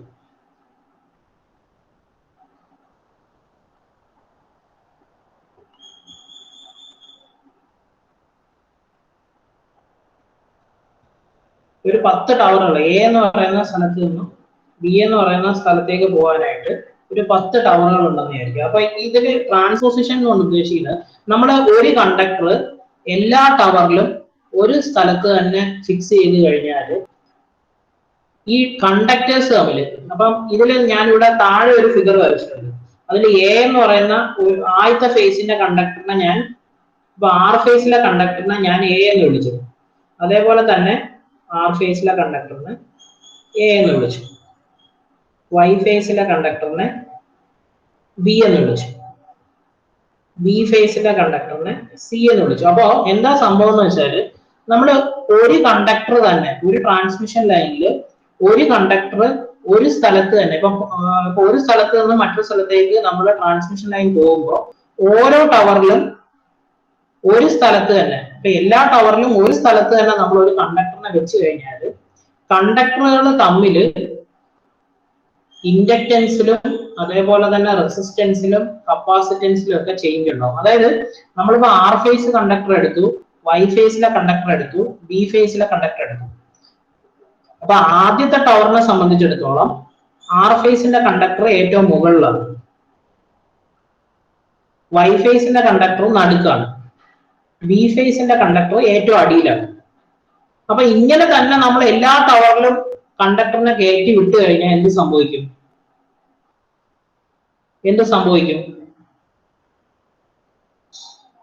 ഓരോ കണ്ടക്ടറിനെ ആർ ഫേസ് കണ്ടക്ടറിന്റെ മൊത്തം ഒരു സ്ഥലത്ത് നിന്ന് മറ്റൊരു സ്ഥലത്തേക്ക് പോകുമ്പോൾ ആർ ഫേസ് കണ്ടക്ടറിന്റെ മൊത്തം ഇൻഡക്റ്റൻസ് ആയിരിക്കത്തില്ല വൈ ഫേസ് കണ്ടക്ടറിന് വരുന്നത്. അപ്പൊ എന്താ ചെയ്യുന്നതെന്ന് വെച്ചാൽ ഇപ്പൊ എ എന്ന് പറയുന്നത് എ തൊട്ട് ബി വരെയുള്ള മൊത്തം ഡിസ്റ്റൻസ് ഉണ്ടല്ലോ, ഇതെന്ന് പറയുന്നത് ഇപ്പൊ ഇവിടുന്ന് ടോട്ടൽ ഡിസ്റ്റൻസ് ആണ് എയിൽ നിന്നും ബി വരെയുള്ള ഡിസ്റ്റൻസ്. എന്താ ചെയ്യുന്നതെന്ന് വെച്ചാല് ഇപ്പൊ എ മുതൽ ബി വരെയുള്ള ഡിസ്റ്റൻസ് മൊത്തം ഡിസ്റ്റൻസിന്റെ 1/3 ഭാഗം എത്തുന്ന സമയത്ത് ഏറ്റവും മുകളിലുള്ള കണ്ടക്ടർ എ എന്ന് പറയുന്ന ഏറ്റവും മുകളിലുള്ള കണ്ടക്ടറിനെ പിന്നെ അതായത് 1/3 ഭാഗമായിട്ട് നമ്മൾ ഡിവൈഡ് ചെയ്തു. മൊത്തം ഡിസ്റ്റൻസിനെ 1/3 ആയിട്ട് ഡിവൈഡ് ചെയ്തു. ഇത് 1/3 ഡിസ്റ്റൻസ്, ഇത് അടുത്ത 1/3 ഡിസ്റ്റൻസ്, ഇത് ലാസ്റ്റത്തെ 1/3 ഡിസ്റ്റൻസ്. മൊത്തം ഡിസ്റ്റൻസിനെ നമ്മൾ 1/3 ആയിട്ട് ഡിവൈഡ് ചെയ്തു. എന്നിട്ട് ആദ്യത്തെ 1/3 ഡിസ്റ്റൻസിൽ എ എന്ന് പറയുന്ന കണ്ടക്ടർ ആർ ഫേസ് കണ്ടക്ടർ ഏറ്റവും മുകളിൽ, വൈ ഫേസ് കണ്ടക്ടർ നടുക്ക്, ബി ഫേസ് കണ്ടക്ടർ ഏറ്റവും അടിയിൽ. എന്നിട്ട് 1/3 ഡിസ്റ്റൻസ് കഴിയുമ്പോൾ ആർ ഫേസിന്റെ കണ്ടക്ടർ ഏറ്റവും മുകളിൽ നിന്നും ഉള്ള പൊസിഷനിൽ നിന്ന് നടുക്കലത്തെ പൊസിഷനിലോട്ട് മാറ്റി. കണ്ടോ, എ എന്ന് പറയുന്ന കണ്ടക്ടർ നടുക്കോട്ട് മാറ്റി. അത് കഴിഞ്ഞ് ലാസ്റ്റത്തെ 3 ഡിസ്റ്റൻസ് വരുമ്പോൾ എ എന്ന് പറയുന്ന കണ്ടക്ടർ പിന്നീടുള്ള ടവറുകളിൽ ഏറ്റവും താഴെ ആയിരിക്കും ട്രാവൽ ചെയ്യുന്നത്. അതേപോലെ തന്നെ ബി ഫേസ് കണ്ടക്ടർ, അതായത് വൈ ഫേസിന്റെ കണ്ടക്ടറിനെയാണ് നമ്മൾ ബി എന്ന് പറഞ്ഞു വിളിച്ചത്. അത് ആദ്യത്തെ 3 ഡിസ്റ്റൻസ് ട്രാവൽ ചെയ്യുമ്പോൾ നടുക്കാത്ത പൊസിഷനിലിരുന്നു. അതായത് എല്ലാ കണ്ടക്ടറും എല്ലാ പൊസിഷനും അക്കമ്പനി ചെയ്യുന്ന രീതിയിൽ നമ്മൾ കണ്ടക്ടേഴ്സിനെ റീഅറേഞ്ച് ചെയ്യും. ഒരു പർട്ടിക്കുലർ ഡിസ്റ്റൻസിൽ ഒരു സെൻഡിങ് എൻഡിൽ നിന്നും ഒരു റിസീവിങ് എൻഡിലേക്ക് പോകുന്ന സമയത്ത് ഒരു കണ്ടക്ടറിനെ നമ്മൾ ഒരു സ്ഥലത്ത് തന്നെ ഇരുത്തത്തില്ല. അതായത് ആർ വൈ ബി 3 ഫേസിന്റെ കണ്ടക്ടേഴ്സിനും ഒരേപോലെ റെസിസ്റ്റൻസും ഒരേ ഡിസ്റ്റൻസും അവന് ട്രാവൽ ചെയ്യാൻ വേണ്ടിയിട്ട് ഒരേ റെസിസ്റ്റൻസും ഒരേ ഇൻഡക്റ്റൻസും ഒരേ കപ്പാസിറ്റൻസും വരാൻ വേണ്ടിയിട്ടും എല്ലാ കണ്ടക്ടേഴ്സിനെയും എല്ലാ പൊസിഷൻസും അക്കമ്പനി ചെയ്യാൻ വേണ്ടിയിട്ട് നമ്മൾ എന്തുവാ ചെയ്യുന്നത്? ആദ്യത്തെ 3 ഡിസ്റ്റൻസ് നമ്മൾ എടുത്തിട്ട് ആദ്യത്തെ കണ്ടക്ടർ മുകളിൽ കൊണ്ടുപോകും. അത് കഴിഞ്ഞിട്ടുള്ള 3 ഡിസ്റ്റൻസിൽ 1/3 ഡിസ്റ്റൻസിൽ ആദ്യത്തെ കണ്ടക്ടറിനെ നടുക്കോട്ട് കൊണ്ടുപോകും. പിന്നെ ആദ്യത്തെ കണ്ടക്ടറിനെ ഏറ്റവും അടിയിലോട്ട് കൊണ്ടുപോകും. അതേപോലെ എല്ലാ കണ്ടക്ടേഴ്സും റീഅറേഞ്ച് ചെയ്യും. ഇപ്പൊ ബി ഫേസിലെ കണ്ടക്ടറിന്റെ പേരാണ് സി. ആദ്യത്തെ ടവറിൽ സി എന്ന് പറയുന്ന ബി ഫേസിലെ കണ്ടക്ടർ ഏറ്റവും അടിയിലായിരിക്കും. രണ്ടാമത്തെ ടവർ പിന്നീടുള്ള 1/3 ഡിസ്റ്റൻസ് ട്രാവൽ ചെയ്ത് കഴിയുമ്പോൾ സി എന്ന് പറയുന്ന കണ്ടക്ടർ ടവറിൽ ഏറ്റവും മുകളിലത്തെ കണ്ടക്ടറാക്കി മാറ്റി. ടവറിൽ എന്താക്കി മാറ്റി? ഏറ്റവും മുകളിലത്തെ കണ്ടക്ടറാക്കി മാറ്റി. കണ്ടോ? അത് കഴിഞ്ഞിട്ട് ലാസ്റ്റത്തെ 3 ഡിസ്റ്റൻസിൽ സി എന്ന് പറയുന്ന കണ്ടക്ടർ ഏറ്റവും നടുക്കാക്കി. അപ്പം ലാസ്റ്റ് സെൻഡിങ് എൻഡില് ഇതിപ്പോ സെൻഡിങ് എൻഡ് ആണെങ്കിൽ ഇതിപ്പോ സെൻഡ് ചെയ്യുന്ന സ്ഥലമാണെങ്കിൽ റിസീവ് ചെയ്യുന്ന സ്ഥലത്ത് എങ്ങനെ വരും? റിസീവ് ചെയ്യുന്ന സമയത്ത് സ്ഥലത്ത് ഏറ്റവും മുകളിൽ ഏത് കണ്ടക്ടറാണ്? ഏറ്റവും മുകളിൽ Y ഫേസ് കണ്ടക്ടർ, നടുക്ക് P ഫേസ്, താഴെ R ഫേസ്. അതായത് നമ്മൾ ഉദ്ദേശിക്കുന്നതെന്ന് വെച്ചാൽ എല്ലാ കണ്ടക്ടേഴ്സിനെയും എല്ലാ പൊസിഷനിലും അക്കമ്പനി ചെയ്താൽ മാത്രമേ നമുക്ക് എന്ത് കിട്ടത്തുള്ളൂ? ഈക്വൽ ഡിസ്ട്രിബ്യൂഷൻ ഓഫ് റെസിസ്റ്റൻസും ഇൻഡക്ടൻസും ഒക്കെ നമുക്ക് കിട്ടത്തുള്ളൂ. അതിനു വേണ്ടിയിട്ട് the conductors are rearranged in such a way that each conductor accompanies every position if we consider the entire length of the transmission line. അപ്പോൾ നിങ്ങൾ ഈ അടിയിൽ വരച്ചിരിക്കുന്ന ഈ ഫിഗർ നിങ്ങൾ വ്യക്തമായിട്ട് പരീക്ഷയ്ക്ക് വരയ്ക്കണം. അതായത് ആദ്യത്തെ കുറെ ഡിസ്റ്റൻസിൽ ഫസ്റ്റ് കണ്ടക്ടർ ഏറ്റവും മുകളിൽ, പിന്നെ നടുക്ക്, ഏറ്റവും താഴെ. രണ്ടാമത്തെ കണ്ടക്ടർ ആദ്യം നടുക്ക്, പിന്നെ താഴെ, പിന്നെ ഏറ്റവും മുകളിൽ. താഴത്തെ കണ്ടക്ടർ ആദ്യം താഴെ, പിന്നെ ഏറ്റവും മുകളിൽ, പിന്നെ നടുക്ക്. അപ്പം എന്താണ് in case of transmission lines with unsymmetrical conductors, inductance, capacitance and resistance of each are not the same. These results in equal voltage drops in three phases. Okay, are not the same. Sorry, this results in an equal voltage drop alla, unequal voltage drop in three phases. Therefore, the receiving end voltage VR is not in all the same phases. In order, ഇത് തെറ്റാട്ടോ, ഇവിടെ ഒരു mistake ഉണ്ട്. ഞാൻ അതിനകത്ത് പുസ്തകത്തിൽ നിന്ന് copy അടിച്ച് വെച്ചതാണ്. അപ്പോൾ അത് തെറ്റാണ്. ഈക്വൽ അല്ല, അൺഈക്വൽ വോൾട്ടേജ് ഡ്രോപ്പ് വരും മൂന്ന് ഫേസിൽ തന്നെ വെച്ച് കഴിഞ്ഞാൽ. അപ്പൊ in order to make the voltage drop equal in all conductors, position of conductors are interchanged at a regular interval of time, and this is known as transposition. അതായത് the three possible arrangement of conductor exist from 1/3 total length of the line. അതായത് ഇത് നിങ്ങൾക്ക് ഇപ്പം A എന്ന് പറയുന്ന sending എൻഡിൽ നിന്ന് receiving എൻഡിൽ പോകുന്ന സമയത്ത് 90 ടവർ ഉണ്ടെന്ന് വെക്കുക. ഓരോ ടവർ കഴിയുമ്പോഴും ഈ അറേഞ്ച്മെന്റ് മാറ്റേണ്ട കാര്യമുണ്ടോ? 90 ടവർ ഉണ്ടെങ്കിൽ എയിൽ നിന്നും ബിയിലോട്ട് നമ്മൾ വോൾട്ടേജ് ട്രാൻസ്മിറ്റ് ചെയ്യുന്ന സമയത്ത് ആരെങ്കിലും ഒന്ന് പറയാമോ? എത്ര ടവർ കഴിയുമ്പോൾ അറേഞ്ച്മെന്റ് മാറ്റിയാൽ മതി? ഹലോ, ആരെങ്കിലും ഒന്ന് പറഞ്ഞോ. മൊത്തം നമുക്ക് എയിൽ നിന്ന് ബിയിലോട്ട് പോകാനായിട്ട് 90 ടവറുകൾ ഉണ്ടെങ്കിൽ എത്ര മൊത്തം ഡിസ്റ്റൻസിൽ 90 ടവേഴ്സ് ഉണ്ട്. അപ്പൊ എത്ര ടവർ കഴിയുമ്പോൾ നമുക്ക് ഈ കണ്ടക്ടറിന്റെ അറേഞ്ച്മെന്റ് മാറ്റിയാൽ മതി? ആരെങ്കിലും ഒന്ന് പറഞ്ഞോ. 30 ടവർ സർ, 30 ടവർ. ആദ്യത്തെ 30 ടവർ കഴിയുമ്പോൾ ABC എന്നുള്ള അറേഞ്ച്മെന്റ് മാറ്റി CAB എന്നാവും. പിന്നത്തെ 30 ടവർ കഴിയുമ്പോൾ CAD എന്നുള്ള അറേഞ്ച്മെന്റ് മാറ്റി BC എന്നുള്ള അറേഞ്ച്മെന്റ്. അപ്പൊ ചുരുക്കം പറഞ്ഞാൽ A എന്ന് പറയുന്ന കണ്ടക്ടർ 3 പൊസിഷനിലും ഇരിക്കും, B എന്ന് പറയുന്ന കണ്ടക്ടറും 3 പൊസിഷനും അക്കമ്പനി ചെയ്യും, C എന്ന് പറയുന്ന കണ്ടക്ടറും 3 പൊസിഷൻ അക്കമ്പനി ചെയ്യും. അപ്പൊ അതാണ് നമ്മുടെ ഈ ട്രാൻസ്പോസിഷൻ വളരെ ഇമ്പോർട്ടന്റ് ആണ്. ഞാൻ ഇതിനകത്ത് എഴുതുമ്പോൾ എനിക്കൊരു സ്പീഡ് വരുന്നില്ല. അതിനകത്ത് എന്തോ ഒരു നെറ്റിന്റെ പ്രശ്നമാണോ സിസ്റ്റത്തിന്റെ ആണോ അറിയാൻ.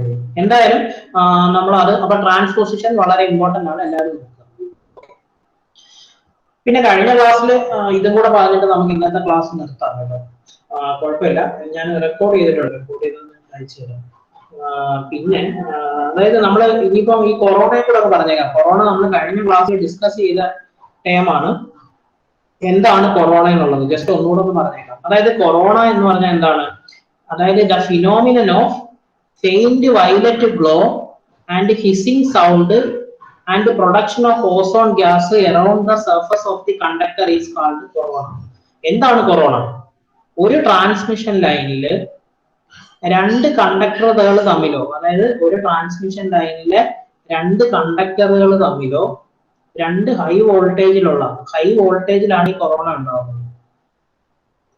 High voltage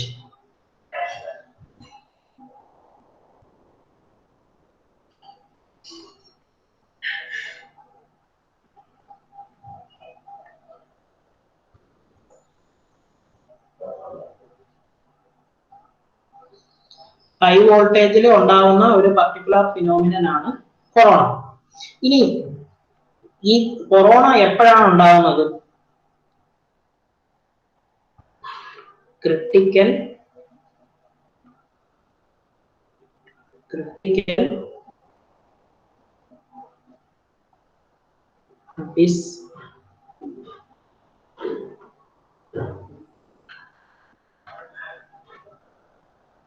disruptive voltage.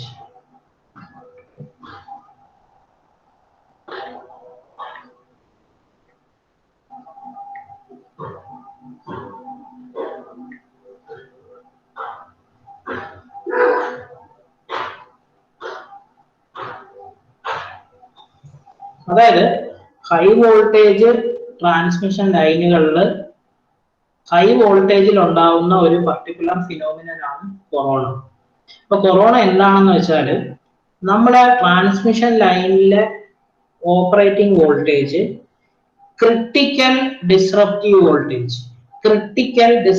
Voltage എന്നുള്ള ഒരു പർട്ടിക്കുലർ വോൾട്ടേജിന് മുകളിലാകുമ്പോൾ വരുന്ന ഫിനോമിനൻ ആണ് കൊറോണ. അതായത് ക്രിട്ടിക്കൽ ഡിസ്റപ്റ്റീവ് വോൾട്ടേജിനെക്കാട്ടും ഇപ്പോൾ ഈ കൊറോണ എന്നുള്ള ടൈം കേൾക്കുമ്പോൾ തന്നെ നമുക്ക് ഒരു വല്ലാത്തൊരു വികാരമാണ് വരുന്നത് അല്ലെ. ഇതെന്തായാലും നമ്മുടെ ഇലക്ട്രിക്കൽ എഞ്ചിനീയറിംഗിലുള്ള ഒരു കൊറോണയാണ്. എന്താ സംഭവം എന്ന് വെച്ചാൽ ക്രിട്ടിക്കൽ ഡിസ്റപ്റ്റീവ് വോൾട്ടേജിനെക്കാട്ടിലും കൂടുന്ന സമയത്ത് നമ്മുടെ ഓപ്പറേറ്റിംഗ് വോൾട്ടേജ് ട്രാൻസ്മിഷൻ ലൈനിലെ വോൾട്ടേജ് കൂടുന്ന സമയത്ത് ഉണ്ടാകുന്ന ഫിനോമിനനാണ് കൊറോണ.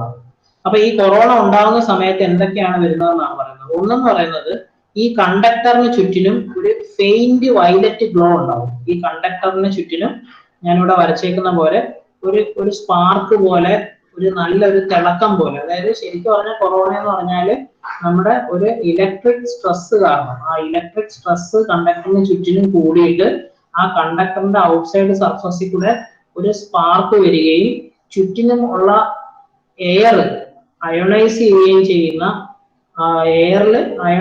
ചെയ്യുന്ന ഒരു ഫിനോമിനൻ ആണ് കൊറോണ എന്ന് പറയുന്നത്. അത് ആ എയറിൽ കണ്ടക്ഷൻ നടന്നിട്ട് എയർ അയോണൈസ് ചെയ്തിട്ട് നമ്മൾ ഒരു ഇലക്ട്രിക് സ്പാർക്ക്, നമ്മളിപ്പം ചിലപ്പോൾ KCB-കാരൊക്കെ പ്രോപ്പർ ആയിട്ട് കണ്ടക്ടർ നമ്മുടെ പോസ്റ്റിൽ നിന്നൊക്കെ വിട്ടുപോയി കഴിഞ്ഞാൽ അവിടെ ചിലപ്പോൾ രാത്രികളിലൊക്കെ നമുക്ക് ചെറിയൊരു സ്പാർക്ക് പോലെ ഇങ്ങനെ കാണാൻ പറ്റും നമ്മുടെ പോസ്റ്റിലൊക്കെ. അപ്പൊ അതും ഒരു തരത്തിലുള്ള ഒരു കൊറോണയാണ്. അപ്പൊ കൊറോണ ഒരു കണ്ടക്ടറും മറ്റൊരു കണ്ടക്ടറും തമ്മിൽ വരാം. അതേപോലെ ഒരു കണ്ടക്ടറും വേറെ ഏതെങ്കിലും ഒരു എർത്ത് പോയിന്റുമായിട്ടും വരാം. അതായത് ഒരു ലൈവ് പോയിന്റിൽ നിന്നും ഏതെങ്കിലും സീറോ പൊട്ടൻഷ്യൽ ഉള്ള ഒരു എർത്ത് പോയിന്റിലേക്കും സംഭവിക്കാം, കൊറോണ സംഭവിക്കാം. കൊറോണ സംഭവിക്കുമ്പോൾ എന്തൊക്കെയാണ് വരുന്നതെന്നുള്ളതാണ് നമ്മൾ പറഞ്ഞത്. അതായത് the phenomenon of corona is accompanied by a faint violet glow.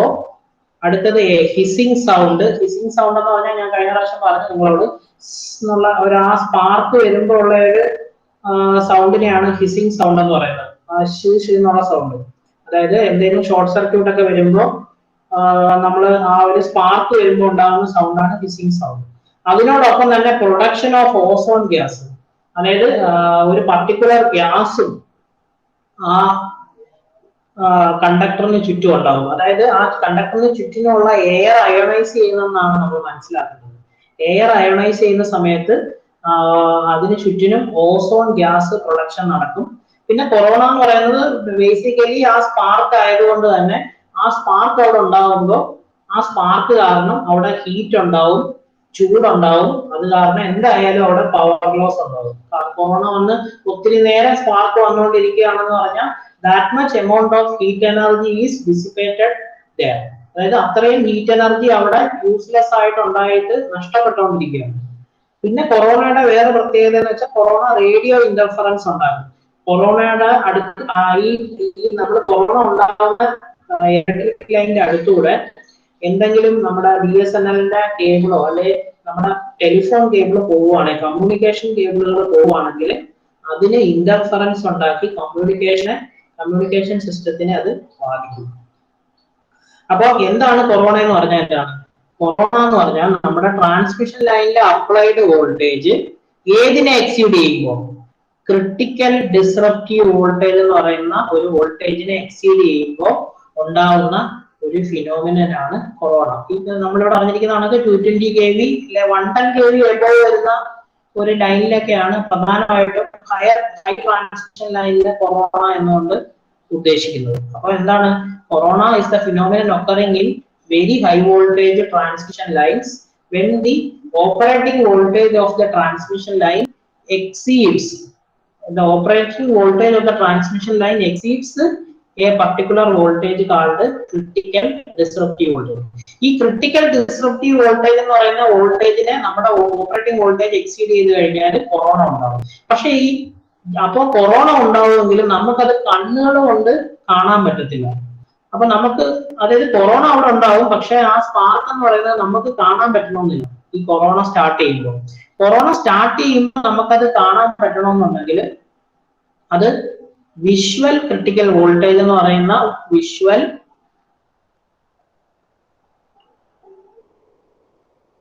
Visual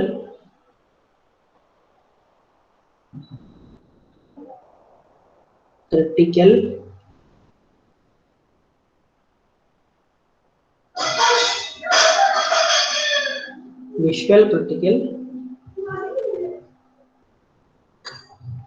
voltage.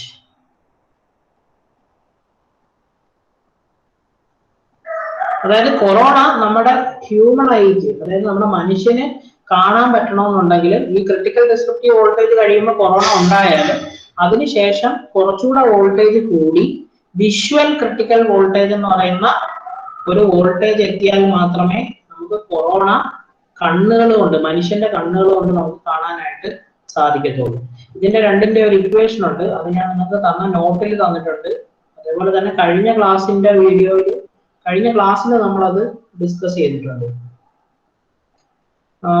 പിന്നെ ഈ ഞാൻ ക്ലാസ് എടുക്കുന്ന ഈ ജാംബോർഡ് എല്ലാം നിങ്ങളുടെ ഇമെയിൽ ഐഡിയുടെ ഡ്രൈവിൽ ഷെയർ ചെയ്തിട്ടുണ്ട്. അപ്പൊ നിങ്ങൾക്ക് പലപ്പോഴും ഞാൻ ഷെയർ ചെയ്യുന്ന ജാംബോർഡ് എല്ലാം നിങ്ങൾക്ക് അവിടെ കാണാൻ പറ്റും, നിങ്ങളുടെ ഡ്രൈവിൽ കാണാൻ പറ്റും. അത് എപ്പോ വേണേലും നിങ്ങൾക്ക് എടുത്ത് നോക്കാം. പിന്നെ ക്ലാസ് നോക്കിയാലും മതി, കഴിഞ്ഞ ക്ലാസ്സിൽ. അപ്പം വിഷ്വൽ ക്രിട്ടിക്കൽ വോൾട്ടേജിന്റെ ഒക്കെ ഇക്വേഷൻ ജസ്റ്റ് നോക്കി എടുക്കുക. ഇനി ഫാക്ടേഴ്സ് അഫക്റ്റിംഗ് കൊറോണയെ അഫക്ട് ചെയ്യുന്ന ഫാക്ടേഴ്സും പരീക്ഷയ്ക്ക് ചോദിക്കും. ഒന്നെന്ന് പറയുന്നത് അറ്റ്മോസ്ഫിയർ ആണ്. അറ്റ്മോസ്ഫിയറിൽ നല്ല ഹ്യൂമിഡ് അല്ലെങ്കിൽ സ്റ്റോമി ക്ലൈമറ്റ് ആണെങ്കിൽ കൊറോണ കൂടുതലായിരിക്കും. അതായത് അയോണൈസേഷൻ ഓഫ് എയർ, അതായത് അന്തരീക്ഷത്തില് നല്ല ഈർപ്പവും അതേപോലെ തണുപ്പും ഒക്കെ ഉള്ള ഹ്യൂമിഡിറ്റി ഉള്ള അന്തരീക്ഷമാണെങ്കിൽ, ഈർപ്പമുള്ള അറ്റ്മോസ്ഫിയർ ആണെങ്കിൽ കൊറോണ കൂടുതലായിരിക്കും, കൊറോണ പെട്ടെന്ന് വരും. അടുത്തത് സ്പേസിംഗ് ബിറ്റ്വീൻ കണ്ടക്ടർ, അത് പറയേണ്ട കാര്യമില്ലല്ലോ. രണ്ട് കണ്ടക്ടർ തമ്മിലുള്ള സ്പേസിങ് എന്താണ്? സ്പേസിങ് കുറയുമ്പോൾ എന്ത് സംഭവിക്കും? ഈ രണ്ട് കണ്ടക്ടർ തമ്മിലുള്ള ഇലക്ട്രോസ്റ്റാറ്റിക് സ്ട്രെസ് ഇൻക്രീസ് ചെയ്യും. Electrostatic stress increases when D decreases. രണ്ട് കണ്ടക്ടറും തമ്മിൽ അടുക്കും തോറും ഇവർ തമ്മിലുള്ള ഇലക്ട്രോസ്റ്റാറ്റിക് സ്ട്രെസ് ഇൻക്രീസ് ചെയ്യും. അപ്പൊ കൊറോണ ഇൻക്രീസ് ചെയ്യും. കണ്ടക്ടർ അടുത്ത് വരുന്തോറും കൊറോണ ഇൻക്രീസ് ചെയ്യും. ദൂരെ വരുമ്പോൾ സ്ട്രെസ് കുറയുകയല്ലേ ചെയ്യുന്നത്, അപ്പൊ കൊറോണ കുറയും. പിന്നെ കണ്ടക്ടർ പിന്നെ ലൈൻ വോൾട്ടേജ് എന്ന് പറഞ്ഞാൽ പറയണ്ടല്ലോ, വോൾട്ടേജ് ഇൻക്രീസ് ചെയ്യുമ്പോൾ സ്ട്രെസ് കൂടും, കൊറോണ കൂടും. ഇനി അടുത്തെന്ന് പറയുന്നത് മൂന്നാമത്തെ പോയിന്റ് എന്ന് പറയുന്നത് കണ്ടക്ടർ സൈസ് ആൻഡ് ഷേപ്പ്. അത് വളരെ ഇമ്പോർട്ടന്റ് ആണ്. അതായത് നമ്മുടെ കണ്ടക്ടറിന്റെ സർഫസ് ഞാനിവിടെ വരച്ചിരിക്കുന്നുണ്ടോ, സ്മൂത്ത് സർഫസ് ആവാതെ കണ്ടക്ടറിന്റെ സർഫസ് എന്തെങ്കിലും പ്രൊജക്ഷൻസോ അല്ലെങ്കിൽ നമ്മുടെ കണ്ടക്ടറിന്റെ സർഫസ് നല്ല സ്മൂത്ത് അല്ലാതെ ഇറഗുലാരിറ്റീസും പ്രൊജക്ഷൻസും ഒക്കെ ഉണ്ടെങ്കിൽ അത് ഇലക്ട്രിക് സ്ട്രെസ് കൂട്ടാൻ കാരണമാവുകയും അത് കാരണം കൊറോണ ഇൻക്രീസ് ചെയ്യുകയും ചെയ്യും. അപ്പൊ ഇലക്ട്രിക് സ്ട്രെസ് കൂടെ, അതായത് സർഫസ് സ്മൂത്ത് അല്ലെങ്കിൽ ഇലക്ട്രിക് സ്ട്രെസ് ഉണ്ടാവും. ഇലക്ട്രിക് സ്ട്രെസ് ഉണ്ടായി കഴിഞ്ഞാൽ കൊറോണ കൂടും. അപ്പം കൊറോണ എന്താണെന്ന് വെച്ചാൽ the phenomenon of production of a faint violet glow and a hissing sound and production of ozone gas around the surface of the conductor is called corona. എപ്പോഴാണ് corona ഉണ്ടാകുന്നത്? When the operating voltage of the conductor exceeds a particular voltage called critical disruptive voltage is called corona. Critical disruptive voltage എന്ന് പറയുന്ന ഒരു വോൾട്ടേജിനെക്കാട്ടിലും നമ്മുടെ voltage കൂടുന്ന സമയത്താണ് ഈ corona എന്ന് പറയുന്ന ഫിനോമിനൻ ഉണ്ടാവുന്നത്. ഓക്കെ.